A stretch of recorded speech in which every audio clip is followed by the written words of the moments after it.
നമസ്കാരം. ഞാൻ മംഗലം സഞ്ജയൻ ഹരിപ്പാട്. എല്ലാവർക്കും സ്വാഗതം. നമ്മൾ ഇന്ന് ശ്രദ്ധിക്കാവുന്ന ഒരു പ്രധാനപ്പെട്ട കാര്യത്തെക്കുറിച്ചാണ് പറയുന്നത്.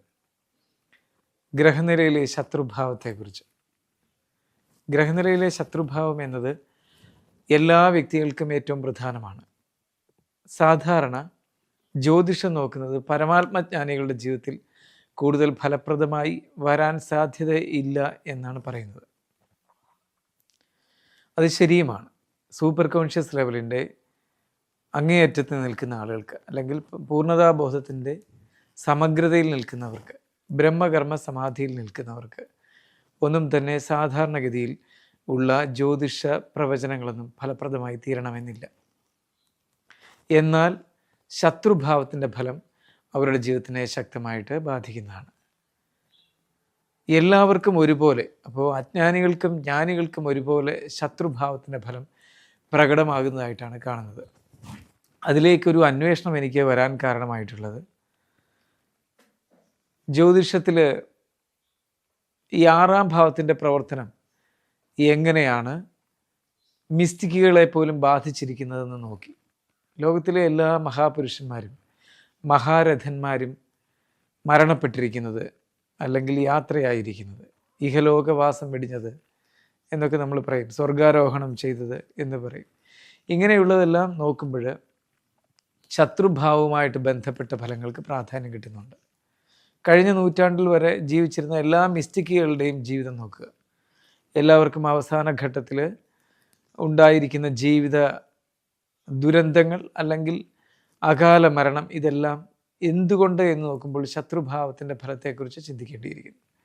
അപ്പോൾ പൊതുവായി പരമാത്മജ്ഞാനികൾക്ക് ഗ്രഹനില അനുസരിച്ചുള്ള ഫലം അല്ലെങ്കിൽ ജ്യോതിഷ ഫലം അത്രമാത്രം പ്രാവർത്തികമാകുന്നതല്ല എന്ന് പറയുന്നതിൻ്റെ കാരണം, കോൺഷ്യസ് ലെവലിൻ്റെ ബോധാതീതത്വത്തിൻ്റെ അനന്തതയിൽ നിൽക്കുന്നത് കൊണ്ട്, അവരുടെ ബോധതലം അത്ര വലുതായിരിക്കുന്നതുകൊണ്ട്, അവരുടെ ചിന്താ തലം അനന്തമായിരിക്കുന്നത് കൊണ്ട് അവർക്ക് ഏത് ആപത്തിനെ മുൻകൂട്ടി അറിയാനും, മുൻകൂട്ടി അറിയുക എന്നൊരു സിദ്ധിവിശേഷം എന്നുള്ളതിനേക്കാൾ ഉപരി ഓരോ വ്യക്തിയുടെയും ചലനങ്ങൾ എവിടെ വരെ എത്തും, ഓരോ ബന്ധുവിൻ്റെയും ഓരോ മിത്രത്തിൻ്റെയും ഓരോ ശത്രുവിൻ്റെയും ഓരോ എതിരാളിയുടെയും ഓരോ സഹപ്രവർത്തകൻ്റെയും ഒക്കെ നിലപാട് എവിടെ വരെ ആയിരിക്കും, എങ്ങനെയായിരിക്കും പോകാൻ സാധ്യത.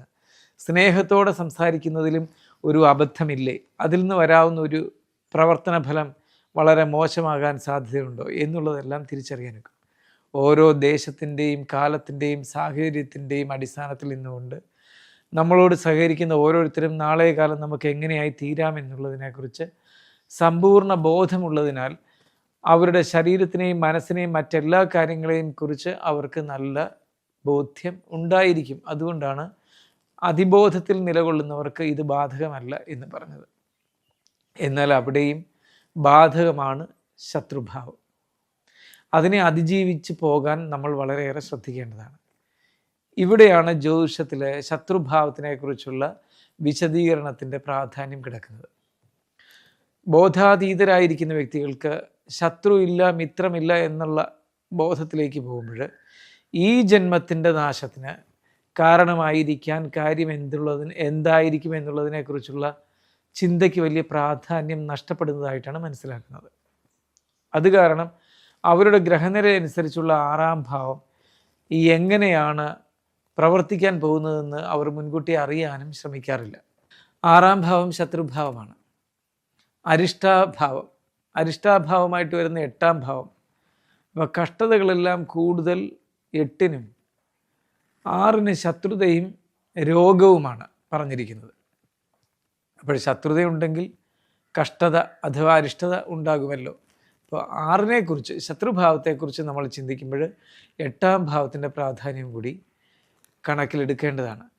6-ാം ഭാവം എങ്ങനെയൊക്കെ ആയിരിക്കാം പ്രവർത്തിക്കാൻ പോകുന്നത്, 6-ാം ഭാവത്തിൻ്റെ അധിപൻ, 6-ാം ഭാവത്തിൽ നിലകൊള്ളുന്ന 6-ാം ഭാവത്തിൻ്റെ രാശിനാഥനാര, നിലകൊള്ളുന്നതാര, എവിടേക്കെല്ലാം ദൃഷ്ടി, ആ രാശിയിലേക്ക് 6-ാം ഭാവത്തിലേക്ക് ഏതെല്ലാം ഗ്രഹങ്ങൾ ദൃഷ്ടി ചെയ്യുന്നു, പൂർണ്ണമായ ദൃഷ്ടി ചെയ്യുന്നു, ഇതെല്ലാം ചിന്തിക്കേണ്ടതായിട്ടുണ്ട്.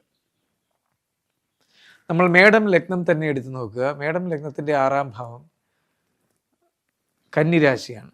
കന്നിരാശി ബുധൻ സ്വക്ഷേത്ര ബലവാനായി വന്നാൽ അത്ര ഭീകരമായ ദോഷം ശത്രുഭാവത്തിൽ നിന്ന് പറയാനൊക്കുകയില്ല എന്ന് പലപ്പോഴും പറയുമെങ്കിലും 6-ാം ഭാവത്തിൽ നിൽക്കുന്ന ബുധൻ ഏതെല്ലാം തരത്തിൽ ഗുണവും ദോഷവും ഉണ്ടാക്കി വയ്ക്കുമെന്ന് ചിന്തിക്കേണ്ടതാണ്. 6-ാം ഭാവത്തിൽ നിൽക്കുന്ന ബുധൻ ശത്രുഭാവത്തിൽ, ശത്രു രാശിയുടെ അധിപനായിരിക്കുന്നു. ആ ബുധൻ ഏതെല്ലാം രാശിയിൽ പോയി നിൽക്കുന്നോ ആ രാശിനാഥനുമായി ബന്ധപ്പെട്ടും അതിലേക്ക് ദൃഷ്ടി ചെയ്യുന്നവരെ നോക്കിയും ഒക്കെ വേണം നമ്മൾ ആ ഉത്തരം കൊടുക്കേണ്ടത്. 6-ാം ഭാവത്തിൽ ശുക്രനാണ് നിൽക്കുന്നതിൽ എന്താകും? ശുക്രൻ അവിടെ നീചനാണ്. മേടം ലഗ്നത്തിൻ്റെ, മേടം രാശിയുടെ 6-ാം ഭാവം ശുക്രൻ്റെ നീചരാശിയായ കന്നിരാശിയാണ്. ആ കന്നിരാശിയിൽ ശുക്രൻ നിന്നാൽ എന്താണ് പറയേണ്ടത്? ഭാര്യ ശത്രുവായി മാറും എന്ന് പറയേണ്ടതായിരിക്കും. എന്നാൽ അത് പ്രത്യക്ഷ ശത്രുവായിരിക്കുമോ പരോക്ഷ ശത്രുവായിരിക്കുമോ എന്ന് ചിന്തിക്കണം. ഞാൻ പൊതുവായിട്ട് മേടം ലഗ്നത്തിനെ എടുത്താണ് സംസാരിക്കുന്നത്. ഇതുപോലെ ഓരോ ലഗ്നവും വെച്ച് നമ്മൾ നോക്കണം ഓരോരുത്തരുടെയും. ഇപ്പോൾ ഒരു ജാതകം വരുന്നു, അവർ ഇടവൻ ലഗ്നമാണെങ്കിൽ അതിൻ്റെ 6-ാം ഭാവം, മിഥുനം ലഗ്നമാണെങ്കിൽ അതിൻ്റെ 6-ാം ഭാവം. 6-ാം ഭാവത്തിൻ്റെ ദുർഫലങ്ങളെ, ദോഷഫലങ്ങളെ പൂർണ്ണമാക്കാൻ 8-ാം ഭാവം കൂടി നമ്മൾ വിശകലനം ചെയ്യേണ്ടതായിട്ട് വരും. അങ്ങനെ ഓരോ ഗ്രഹനിലയിലെയും അവരുടെ ലഗ്നത്തിൻ്റെ 6-ാം ഭാവത്തിന് പ്രാധാന്യം കൊടുത്ത് ചിന്തിക്കേണ്ടതുണ്ട്. നമ്മളിപ്പോൾ മേടം ലഗ്നത്തിനെയാണ് നോക്കുന്നത്. മേടം ലഗ്നത്തിൻ്റെ 6-ാം ഭാവത്തിൽ ശുക്രൻ വന്നു നിന്നാൽ ശുക്രൻ നീചനായിരിക്കുന്നതുകൊണ്ട് ഭാര്യ ശത്രുവായി മാറും. അതിൻ്റെ ആക്കം കൂട്ടാൻ വേണ്ടി 8-ാം ഭാവം നോക്കണം. അപ്പോൾ മേടം ലഗ്നത്തിൻ്റെ 8-ാം ഭാവം എന്ന് പറയുമ്പോൾ ഭാര്യ 6-ാം ഭാവത്തിൻ്റെ 3-ാം ഭാവമാണ്. അപ്പോൾ 6-ാം ഭാവത്തിൻ്റെ 3-ാം ഭാവം എന്ന് പറയുമ്പോൾ നമ്മുടെ 8-ാം ഭാവം രോഗരാശി, രോഗവും കൂടി വരുത്തുന്നതിന് ഒരു പരിധിവരെ 8-ാം ഭാവത്തിനും പ്രാധാന്യമുണ്ട്. 6-ാം ഭാവത്തിനെ പോലെ തന്നെ 8-ാം ഭാവം അരിഷ്ഠാസ്ഥാനമാണ്, ഗുഹ്യസ്ഥാനമാണ്. പലവിധ വിഷയങ്ങളെക്കുറിച്ചും അത്തരം നിഗൂഢതകളെക്കുറിച്ച്, ദുരൂഹതകളെക്കുറിച്ച്, കണ്ടുപിടുത്തങ്ങളെക്കുറിച്ച് പറയുമ്പോഴും 8-ാം ഭാവത്തിൻ്റെ പ്രാധാന്യം വരുന്നുണ്ട്. 8-ാം ഭാവം അനന്തമായ സാധ്യതകൾ ഉറങ്ങിക്കിടക്കുന്ന കാര്യങ്ങളെക്കുറിച്ച് കണ്ടുപിടിക്കുന്നതിലേക്കുള്ള പ്രവണത പോകുന്നതിനെ സൂചിപ്പിക്കുന്നുണ്ട്. 8-ാം ഭാവത്തിൽ ബലവാനാണ് ഗ്രഹങ്ങളെങ്കിൽ നമ്മൾ അങ്ങനെ ചിന്തിക്കണം. നമ്മളിപ്പോഴിവിടെ ശത്രുഭാവത്തിനെക്കുറിച്ച് മാത്രമാണ് പറയുന്നത്. അതുകൊണ്ട് ഭാവത്തിന് അഥവാ 6-ാം ഭാവത്തിന് ഉപോദ്ബലകമായാണ് 8-ാം ഭാവം നിലകൊള്ളുന്നതെങ്കിൽ വളരെയേറെ സൂക്ഷിക്കേണ്ടതുണ്ട്. മേടം ലഗ്നത്തിൻ്റെ 6-ാം ഭാവത്തിലേക്ക് ശുക്രൻ നിന്നാൽ, ശുക്രൻ നീചനും കൂടി ആയതുകൊണ്ട് ഭാര്യയിൽ നിന്ന് ശത്രുത പ്രതീക്ഷിക്കാമെന്ന് പറഞ്ഞു. ഇപ്പോഴിത് കേട്ട ഉടനെ മേടം ലഗ്നക്കാർക്ക് പലർക്കും 6-ൽ ശുക്രൻ നിൽക്കുന്നുവെങ്കിൽ അത് ഭാര്യ ശത്രുവാണെന്ന് ചിന്തിച്ചുകൊണ്ട് അവരോട് ശത്രുതയായി പെരുമാറണം എന്നല്ല പറഞ്ഞത്. അത് വളരെ സൂക്ഷ്മമായി നമ്മൾ പരിശോധിക്കുമ്പോൾ പ്രത്യക്ഷ ശത്രുവായിരിക്കുമോ പരോക്ഷ ശത്രുവായിരിക്കുമോ എന്ന് ചിന്തിക്കേണ്ടതുണ്ട്. പ്രത്യക്ഷ ശത്രു എന്ന് പറഞ്ഞാൽ പ്രത്യക്ഷത്തിൽ തന്നെ മനക്ലേശം തരിക, തറുതല പറഞ്ഞുകൊണ്ടേയിരിക്കുക, എല്ലാ ശുഭമായ തീരുമാനങ്ങൾക്കും അശുഭമായ തീരുമാനമെടുത്ത് അവർ നടപ്പിലാക്കാൻ ശ്രമിക്കുക, എപ്പോഴും അലട്ടിക്കൊണ്ടിരിക്കുക, ഇങ്ങനെയുള്ളതൊക്കെ വരാം. അപ്പോൾ ഭർതൃകാരകത്വം കൂടി ശുക്രനെ കൊണ്ടും പറയണമുണ്ട്. തിരിച്ചും വരും. സ്ത്രീകൾക്കാണെങ്കിലും പുരുഷനാണെങ്കിലും ഇണ എന്നുള്ള ഒരു പദം നമ്മൾ കൊടുത്താൽ മതി. അപ്പോൾ ഇണയെ കൊണ്ട്, വിവാഹ പങ്കാളിയെ കൊണ്ടുള്ള ദുഃഖത്തെക്കുറിച്ച് നമുക്ക് അവിടെ ചിന്തിക്കേണ്ടതായിട്ടുണ്ട്. ഒരു പരിധിവരെ വ്യാഴത്തിനും അങ്ങനെ പറയും നമ്മൾ. അപ്പോൾ ഈ ശുക്രൻ 6-ാം ഭാവത്തിൽ നിന്നുകൊണ്ട് എങ്ങനെയൊക്കെയാണ് പ്രവർത്തിക്കാൻ പോകുന്നത്? 6-ാം ഭാവത്തിൻ്റെ 8-ാം ഭാവം 6-ാം ഭാവത്തിൻ്റെ 3-ാം ഭാവമാണ്. 6-ാം ഭാവത്തിൽ ശുക്രൻ നിൽക്കുന്നു. അതിൻ്റെ 3-ാം ഭാവം എങ്കിൽ ഭാര്യാകാരകനാകുന്ന ശുക്രൻ 6-ൽ നിൽക്കുന്നുവെങ്കിൽ 6-ാം ഭാവത്തിൻ്റെ 3-ാം ഭാവം വൃശ്ചികം രാശിയാണ്. അത് ചൊവ്വയുടെ സ്വക്ഷേത്രമാണ്. ആ ചൊവ്വ എവിടെയെല്ലാം നിൽക്കുന്നു, എവിടേക്കൊക്കെ ദൃഷ്ടി ചെയ്യുന്നു എന്നുള്ളത് ചിന്തിക്കുമ്പോൾ ഭാര്യാകാരകനാകുന്ന അല്ലെങ്കിൽ ഭർതൃകാരകത്വമുള്ള ഇണയെക്കുറിച്ച് ചിന്തിപ്പിക്കുന്ന ശുക്രൻ്റെ 8-ാം ഭാവത്തിലെ ചൊവ്വയുടെ ആധിപത്യം, ചൊവ്വ അതിൻ്റെ രാശിനാഥനാണല്ലോ, അതുകൊണ്ട് നമ്മൾ ചിന്തിക്കണം. അപ്പോൾ ഏതെല്ലാം തരത്തിൽ നമുക്ക് ദോഷം സംഭവിക്കാം ഭാര്യയെ കൊണ്ട്, ഭാര്യ സഹോദരങ്ങളെ കൊണ്ട് എന്നൊക്കെ പറയേണ്ടി വരും. അപ്പോഴും നമ്മൾക്ക് ഇതൊരു ചെറിയ ഉദാഹരണം പറഞ്ഞു എന്നേ ഉള്ളൂ. 6-ാം ഭാവത്തിൽ ശുക്രൻ നിൽക്കുന്നു. അപ്പോൾ സാധാരണഗതിയിൽ ജ്യോതിഷം നോക്കുമ്പോൾ 7-ാം ഭാവം വെച്ച് നോക്കിയിട്ട് ഭാര്യ എങ്ങനെയായിരിക്കും എന്ന് മാത്രമായിരിക്കും ചിന്തിക്കുന്നതെങ്കിൽ 6-ാം ഭാവത്തിലേക്ക് ഏത് ഗ്രഹം നിൽക്കുന്നു എന്ന് നോക്കിയപ്പോൾ ഇവിടെ ശുക്രൻ വന്നതിനാൽ 7-ാം ഭാവത്തിനെ കൊണ്ട് മാത്രമുള്ള ഭാര്യാഫലം അല്ലെങ്കിൽ ഭർത്തൃഫലം ചിന്തിക്കുന്നത് ശരിയാവുകയില്ല. ഇതുപോലെ ഏതൊരു ഗ്രഹവും 6-ാം ഭാവത്തിൽ നിൽക്കുന്നുണ്ടോ നോക്കുന്നുണ്ടോ എന്നുള്ളത് വെച്ചിട്ട് വേണം ആ ഗ്രഹത്തിൻ്റെ ഫലം കൂടുതൽ സൂക്ഷ്മമായി പറയാം. അതുകൊണ്ട് തന്നെ നമ്മൾ ചിന്തിക്കേണ്ടത് 6-ാം ഭാവത്തിൻ്റെ പ്രാധാന്യം ഏതൊരു ഗ്രഹനില എടുത്താലും വളരെ ശ്രദ്ധയോടെ പരിഗണിക്കേണ്ടതാണ്. കാരണം നമുക്ക് സ്വത്തുക്കൾ ഉണ്ടാകും, ധാരാളം ധനികരെ നോക്കുക, ആ സ്വത്തുക്കളെല്ലാം നശിച്ചു പോകുന്നതായിട്ടാണ് പിന്നീട് കാണുന്നത്.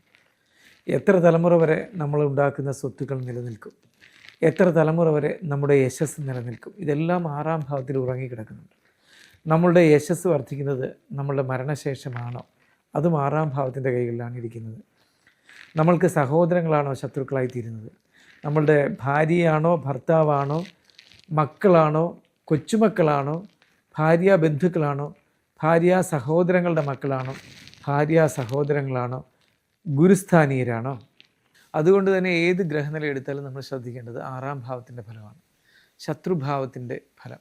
നമ്മളുടെ മാതാപിതാക്കളാണോ ശത്രുക്കളായി തീരാൻ സാധ്യത, നമ്മുടെ സഹോദരങ്ങളാണോ ശത്രുക്കളായി തീരാൻ സാധ്യത, നമ്മളുടെ സഹോദരങ്ങളുടെ ബന്ധുക്കളാണോ, സഹോദരങ്ങൾക്ക് വന്നിരിക്കുന്നവരാണോ ശത്രുക്കളാകാൻ സാധ്യത, അവർക്കുണ്ടായിരിക്കുന്ന മക്കളാണോ ശത്രുക്കളാകാൻ സാധ്യത, ഭാര്യ ബന്ധുക്കളാണോ ശത്രുക്കളാകാൻ സാധ്യത, ഭാര്യയാണോ ശത്രുക്കളാകാൻ സാധ്യത, ഭാര്യ സഹോദരങ്ങളോ സഹോദരന്മാരോ സഹോദരിയാണോ ശത്രുക്കളാകാൻ സാധ്യത, അവർക്ക് വന്നിരിക്കുന്ന ഇണകളോ അവർക്കുണ്ടായിരിക്കുന്ന മക്കളോ ആണോ ശത്രുക്കളാകാൻ സാധ്യത, അതുപോലെ നമ്മളുടെ സുഹൃത്തുക്കളാണോ ശത്രുക്കളാകാൻ സാധ്യത, നമ്മളുടെ ഗുരുക്കന്മാരാണോ നമ്മൾക്ക് ശത്രുക്കളായി. ഏതെങ്കിലും വസ്തുനിഷ്ഠമായ വിഷയം പഠിപ്പിച്ചവരെക്കുറിച്ചാണ് പറയുന്നത്. ആത്മവിദ്യ അഭ്യസിച്ച ഗുരു ഒരിക്കലും ശത്രുവായി വരില്ല. ബ്രഹ്മനിഷ്ഠനായ ഗുരു എപ്പോഴും സാധാരണ ബോധത്തിനും അതീതനായിരിക്കും. ഒരിക്കലും ശത്രുത ചെയ്യില്ല. വസ്തുനിഷ്ഠമായ കാര്യങ്ങൾ, ഏതെങ്കിലും തൊഴിൽ പഠിപ്പിച്ച ഗുരുക്കന്മാർ, ഔപചാരിക വിദ്യാഭ്യാസം നടത്തിയ അധ്യാപകരും ഒക്കെ അതിനകത്ത് വരാം. പ്രത്യക്ഷ ശത്രുക്കളായിരിക്കുമോ പരോക്ഷ ശത്രുക്കളായിരിക്കുമോ? പ്രത്യക്ഷ ശത്രുക്കൾ എന്ന് വെച്ചാൽ പ്രത്യക്ഷത്തിൽ തന്നെ ശത്രുക്കളായിരിക്കും. പരോക്ഷ ശത്രുക്കൾ തന്നെ 2 തരത്തിലുണ്ട്. പരോക്ഷ ശത്രുക്കളിൽ ഒന്നാമത്തെ ആളുകൾ പ്രത്യക്ഷത്തിൽ വളരെ സ്നേഹം ഭാവിച്ച് നമ്മളുടെ കൂടെ നിൽക്കും, പക്ഷേ പരോക്ഷമായി അങ്ങേയറ്റം ശത്രുക്കളായിരിക്കും. അവരുടെ പ്രവർത്തനങ്ങളെല്ലാം അടിയൊഴുക്കുകളിൽ നമ്മളെ തകർക്കുന്നതിന് വേണ്ടിയുള്ളതായിരിക്കും. ഇനിയും പരോക്ഷ ശത്രുക്കൾ രണ്ടാമത്തെ മറ്റൊരു തരമുണ്ട്. അവർക്ക് നമ്മളോട് ഒരു തരത്തിലും ശത്രുതയില്ല, നമ്മളോട് അങ്ങേയറ്റം സ്നേഹമായിരിക്കും. ഒരു തരത്തിലും നമ്മളുടെ ജീവിതം നശിക്കാൻ പോലുമുള്ള ആഗ്രഹം ഉണ്ടായിരിക്കുന്നവരെയല്ല. പക്ഷേ അവരറിഞ്ഞോ അറിയാതെയോ ചെയ്യുന്ന പ്രവർത്തികളെല്ലാം നമ്മൾക്ക് ശത്രുതയുള്ളതാക്കി തീർക്കും. നമ്മൾക്ക് ശത്രുത തോന്നണമെന്നില്ല, നമ്മളുടെ ജീവിതത്തിനെ നരകിപ്പിക്കുന്ന ഫലങ്ങളിലേക്കായിരിക്കും അവർ കൊണ്ടെത്തിക്കുന്നത്. നമ്മളെ വലിയ ദുഃഖത്തിലേക്കായിരിക്കും അവരുടെ പ്രവർത്തികൾ കൊണ്ടെത്തിക്കുന്നത്. ഒരുപക്ഷെ അവർ അറിഞ്ഞോ അറിയാതെയോ ചെയ്തതായിരിക്കില്ല, അവർക്ക് സ്നേഹം മാത്രമേ ഉണ്ടായിരിക്കുകയുള്ളൂ.